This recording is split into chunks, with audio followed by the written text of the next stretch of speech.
Welcome to the worst sports channel on YouTube, Hot Garbage Sports, with me, Coach Ryan D. Paul Maurice has resigned. That is the end of Paul Maurice's 9-year tenure with the Winnipeg Jets. And it finishes with a man whose head is held high, very high, and it should be, Paul. You have had an amazing career. You've done amazing things.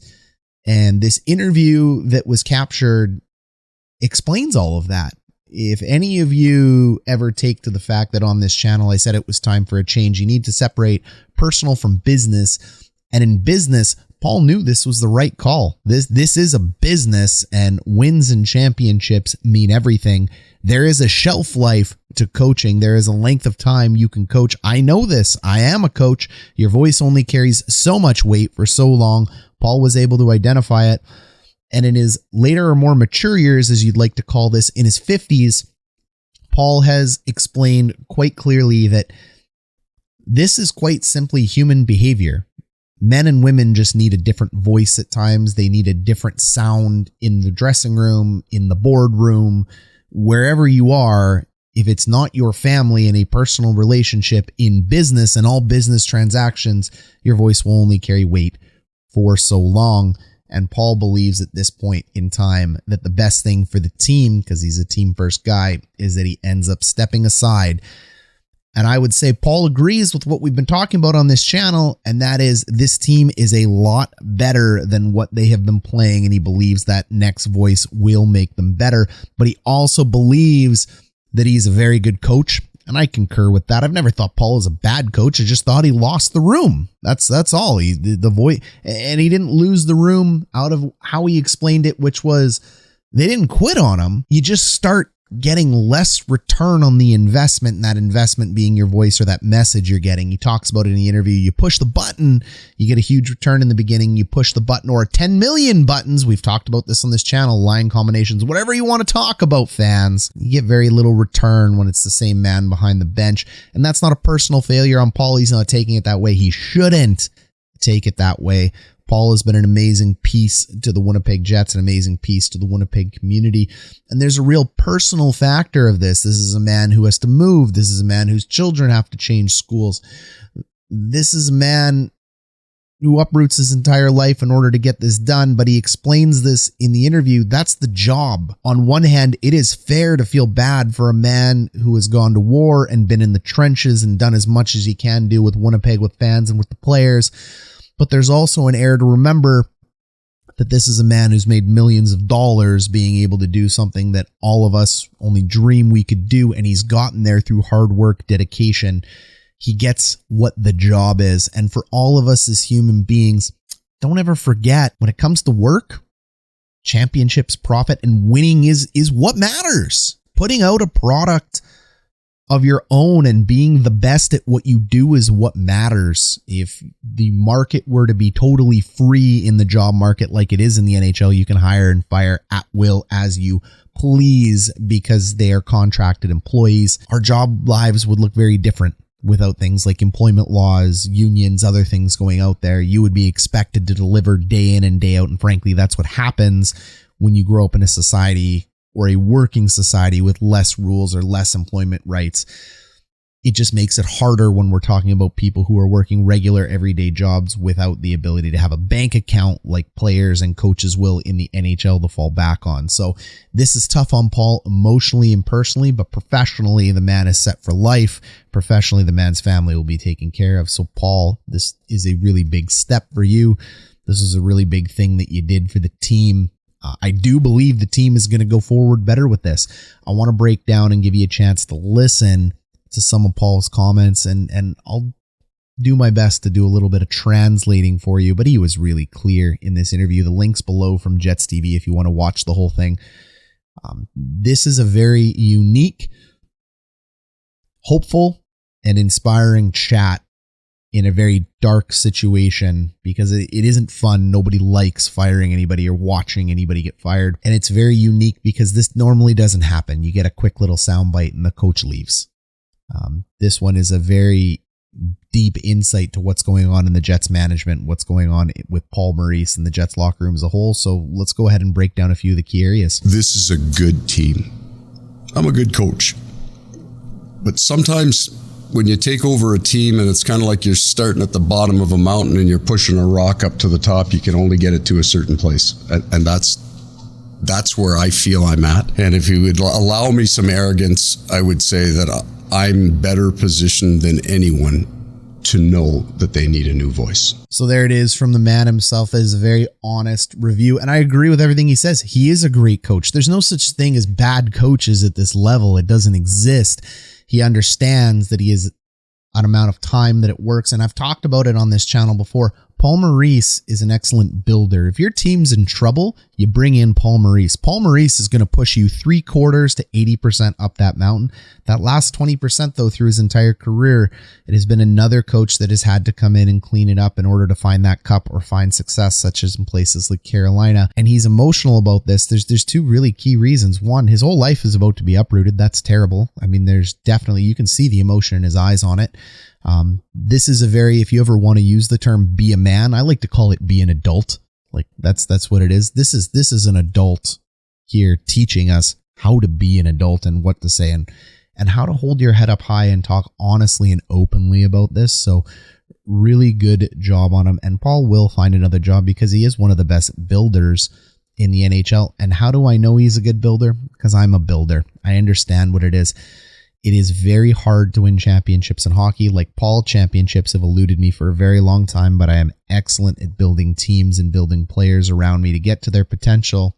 And it's rough on you when you can't get that elusive championship. It keeps you up at night. It stresses you. It really weighs on you as a person, but Paul didn't do anything wrong in here, and it's disappointing that he was unable to get to that spot.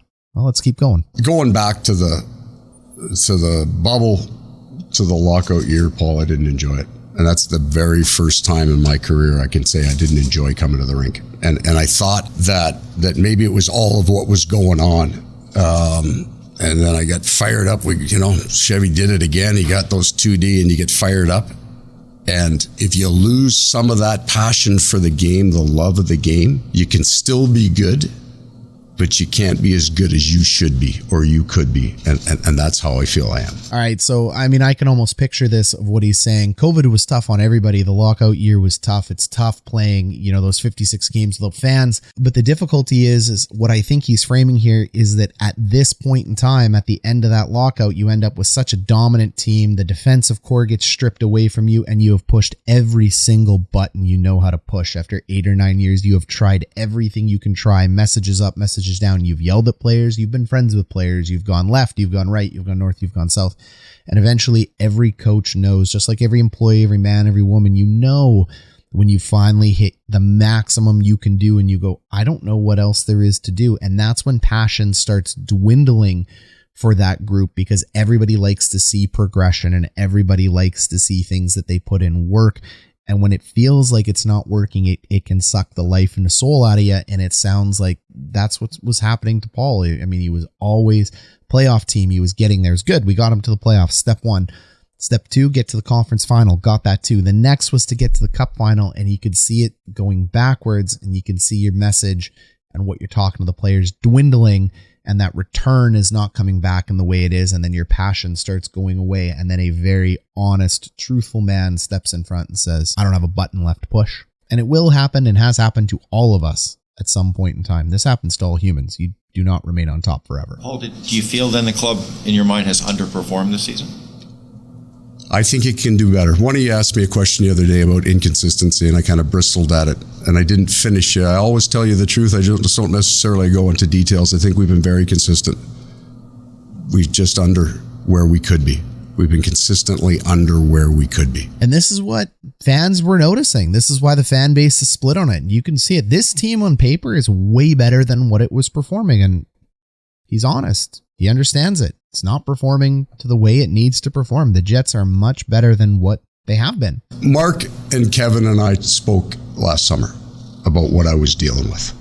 Asking that question, am I the right guy going forward? It's really important to me for that to be true. Because if not, you're just taking a paycheck and it's about your own career. And I don't think I've ever been about that in my career, but I'm certainly past that now. That alludes to a person who's saying, I don't know. He's asking his boss. He's looking for reaffirmation. This is a person who at this point in time is describing, I'm not on solid ground right now, and I don't feel like I'm on solid ground. So it doesn't sound to me like it was True North Sports Entertainment or Chipman or Chevy pressuring this.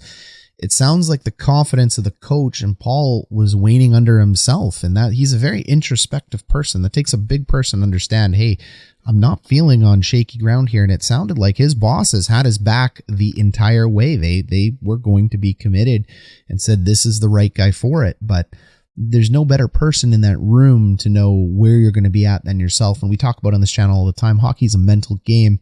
And if everybody isn't fired up mentally in the right headspace, if you will, it doesn't go anywhere as a team. It's contagious. It's not just the coach, it's the captain, it's the owner. When there's a swagger for a team, there's a swagger for everybody. But when one of the generals, whether that be the GM, the captains, or the coach, are feeling unsure, it can bleed into everything else. You can see it. We know it. You can't fake it till you make it in this world. I have a deep friendship with these men, and it's really important that I do the right thing by that friendship as well, and I would have ground and just grind and try to make it better. But I believe they need a new voice. I do. So they stopped listening? No, they kept listening. The message has got to change to be delivered a different way. It's what happens to us, right? The only guy who's been with a team longer than me is John Cooper, and he's won 2, and you need to. You need to after 8-9 years. There you go. That's hockey. That's very telling. You need to win in order to stay in. He knows it. We all know it. People don't yell about it any other way. It's a results-based business. And if you can't get to the cup final and close a cup, your job is going to be in doubt. It's been this way in professional sports forever. If you want to know why college coaches and junior coaches have such long and lengthy careers, it's because their roster overturns every 4 years. You're always bringing in new players. That means your voice and your message holds weight, and it never loses that weight. You always get that reset every year as 25% of your roster turns over due to age. In the professional ranks, that is not true. That's why coaching in the professional ranks is so hard, because guys have 15-year careers and your roster just doesn't overturn that way. So a lot of great coaches in college and junior never end up going or ever want to go to the pros or go to the pros and go back, because it's easier because you have job security, because the players are leaving, you are not leaving. In the NHL, the coach has to leave because you just can't overturn the player. So this sounds like a man that recognizes it and understands that, and that's big of them. They're trying. They're doing what I ask them to do. They need to get to a different level, and they're capable of it. This team is capable of it, and it's going to be capable.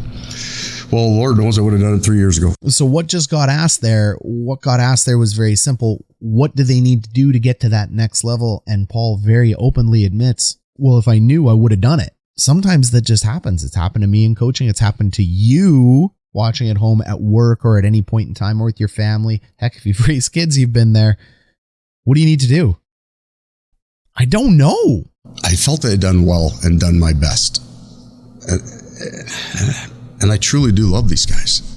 And I'm looking at them going like you'd like one of your kids going, you need to fix something here. And it's me. I'm not embarrassed by it. I'm tremendously proud of the work that we've done here. And I get to stay that way. I'm not going to be looking back 2 months from now going, you knew you should have stepped aside and you didn't, and that's wrong. I get to at least feel I've done it right. So there it is. We talk about it on this channel. You see it in all the groups. You see it in there. There are pragmatic people looking at this. You can see with the body language saying something's got to change. Paul knows it better than anybody else. He just said it himself. And it's heartbreaking to watch, but it's also very courageous to watch, because if we all behaved in this manner, I promise you this world would be an amazing, amazing place, but we don't. Most humans, myself included, are delusional at times. You have no idea where you stand. You're the hero of your own story. Everybody else is just an NPC not playing, but not to Paul Maurice. And this is the signal of somebody who has actually a very good leader when you take into account everybody else but yourself, with no selfish intentions, and you are very self-aware. You become one of the best leaders on the planet. The trouble with that is, for the person who is that self-aware, is it's like self-inflicted knife wounds over and over and over again. because you start dwindling your own confidence. So there is something to be said for those folks that walk around bulletproof because people are magnetically attracted to them, and you end up sharing that confidence with the rest of the room. When you feel like you're down, the world's going to know you're down. And right now it sounds like Paul Maurice was looking around going, I need that spark, and that spark just never came. And it breaks my heart, and I'm sure it breaks everybody's heart, but mostly Paul's. But again, I'll keep reiterating it. It's business. This actually, I guess maybe this isn't necessarily a bunch of negative things that stacked up on this. This was, I've pushed as hard and as long as I can here. I love these guys. They need a new voice. And I know that. Paul, when you've been fired before, you have to build up emotional scar tissue. How has going through that in the past maybe prepared you for the acceptance of making this kind of decision? It no longer becomes a personal failure. When you get fired, that's the way you take it. And then you look around and watch everybody else going down too, and then you understand that it's part of the job. There is a shelf life for what we do.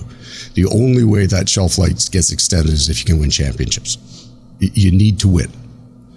And over a period of time, what I'm proud of is it wasn't an off-the-cliff moment that the team just went right into the tank and quit playing.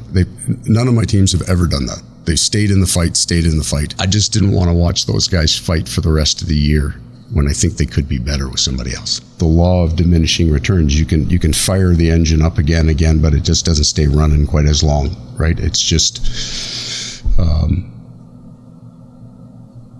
it's why coaches get changed. And that's what it is. And I mean, the world isn't going to change. The law of diminishing returns is correct. It happens to all of us. This is just a Paul Maurice thing. This isn't a hockey thing. Evaluate it as you're going through in your own life to make sure that it's not there. That's why you always have to be better every day, changing it up, acquiring new skills, and being ready to pivot, because the returns do diminish and people do put pressure on you professionally in order to deliver. And sometimes the only way to deliver is to be able to change the location you're in. And I say that as a person who's been through what Paul's been. I've been fired. I've been hired. I've had successes. I've had highs. I've had lows, just like every single one of you listening to this channel. And right now he's in a low, but he will return back to a high. And that practicality, when people say, hey, it's not the coach, hey, you don't got to change it. You do sometimes. You do. It's heartbreaking. It's not fun. Only a psychopath would be sitting there going, yay, it's done. Don't let the door hit you on the way out.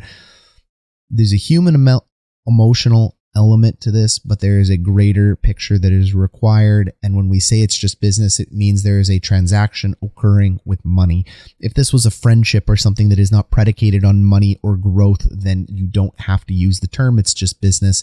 You shouldn't use that with your own families or people that do not have an agenda with you. But when it comes to being paid for a job that is required to be done for all of us, we have to deliver.